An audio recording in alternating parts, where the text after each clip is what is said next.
Selamat datang di Jelajah Kuliner. 欢迎收听美食无国界. Apa kabar teman-teman Jakers? Semoga sehat sejahtera selalu jiwa dan raga.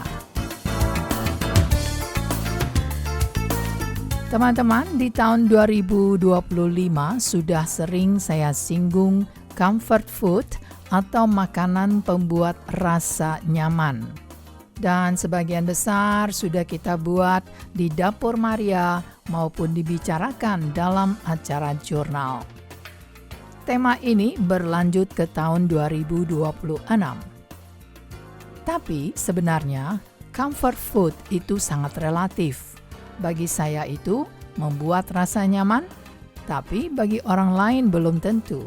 Malah mungkin sebaliknya, membuatnya galau dan meninggalkan pengalaman tidak enak. Jadi, comfort food tidak bisa seragam. Dan itulah justru letak keunikannya. Nah, teman-teman Jakers, mari kita jajaki lagi comfort food.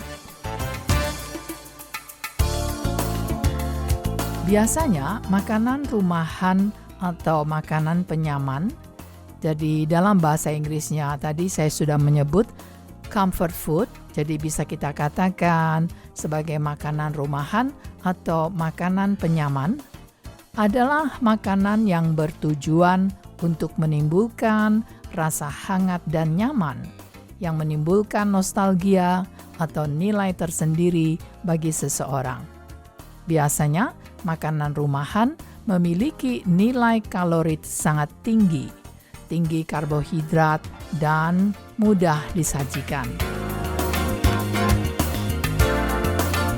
Nah, teman-teman, sebelum ke Dapur Maria, mari kita tinjau sejarah penggunaan kata comfort food.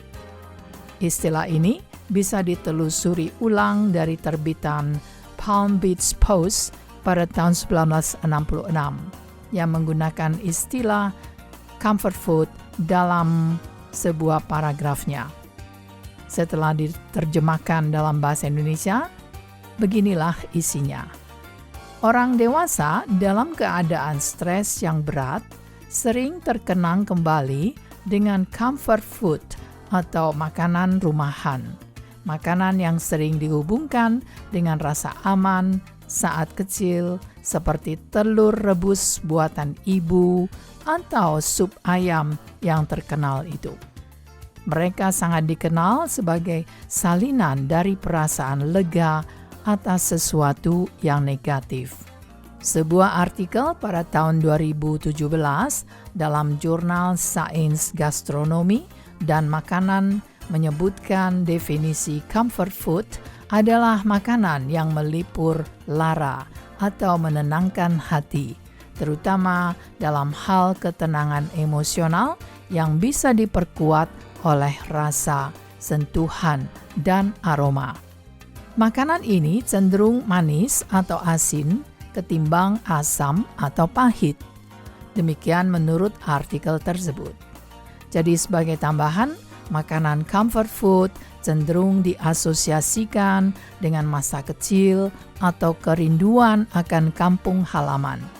Dan karena itulah sering berupa resep-resep yang sederhana atau resep tradisional. Dan ini cocok sekali dengan tema-tema acara saya baik di Jurnal Maria maupun Jelajah Kuliner. Condong ke hal yang nostalgia, tapi juga mementingkan segi kesehatannya. Nah, di mana sudah saya mulai dari tema petis udang, lalu disusul kue lapis Surabaya atau yang dikenal dengan nama kue spiku. Nanti kita mampir ke Dapur Maria. Masakan rumahan sering diasosiasikan dengan makanan berkadar gula, lemak, dan garam tinggi. Hal ini menyebabkan besarnya total kalori yang dikonsumsi dan berujung pada kegemukan. Namun hal ini bisa diatasi dengan membatasi bahan-bahan yang mengandung gula atau garam dan juga lemak yang tinggi dan juga porsi yang dimakan.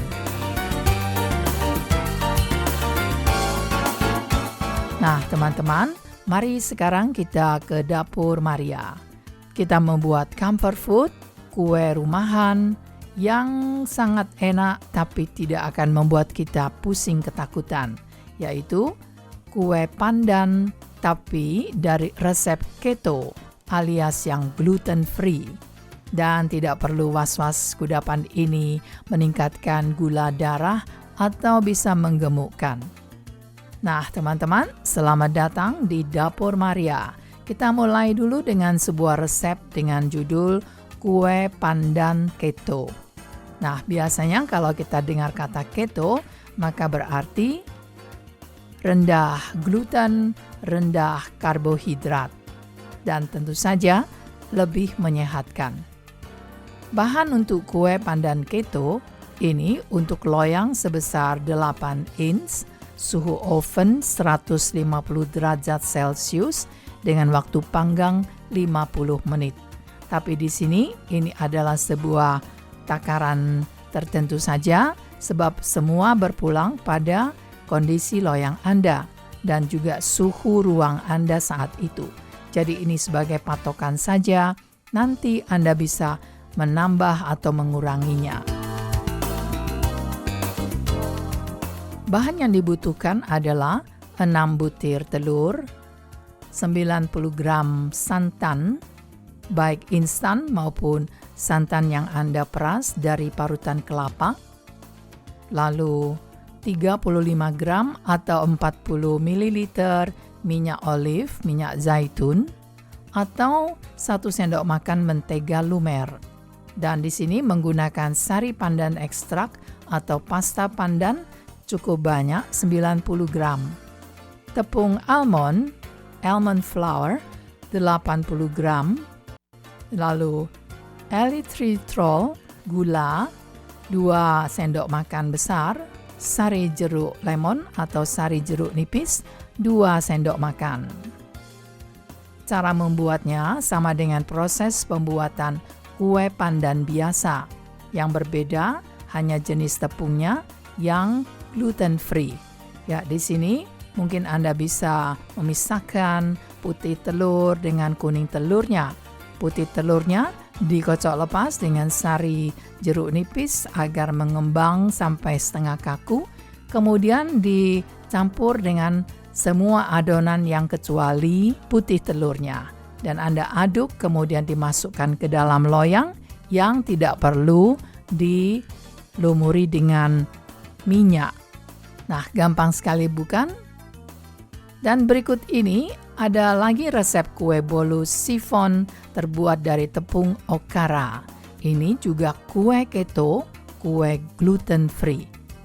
Kue keto okara sifon cake ini menggunakan loyang 6 inci. Yang dibutuhkan adalah 3 butir telur ayam, sari kedelai tanpa gula 35 gram, minyak extra virgin olive oil 30 ml, garam laut 1/8 sendok teh, yaitu sejumput saja, tepung okara 15 gram, lalu monk fruit sweetener 40 gram, lalu cuka apel secukupnya beberapa tetes saja, yaitu untuk menetesi putih telur yang dikocok lepas tadi. Jadi, chiffon cake adalah memisahkan kuning telur dengan putih telurnya, di mana putih telurnya dikocok lepas agar bisa membuat sebuah adonan yang sangat berisi dengan udara dan nanti kuenya akan sangat lembut seperti busa. Dan di sini juga sama, yaitu loyangnya tidak perlu diolesi dengan minyak. Teman-teman, semoga Anda menyukai tema jelajah kuliner untuk hari ini. Semoga bermanfaat dan kita jumpa lagi di pekan depan. 再见。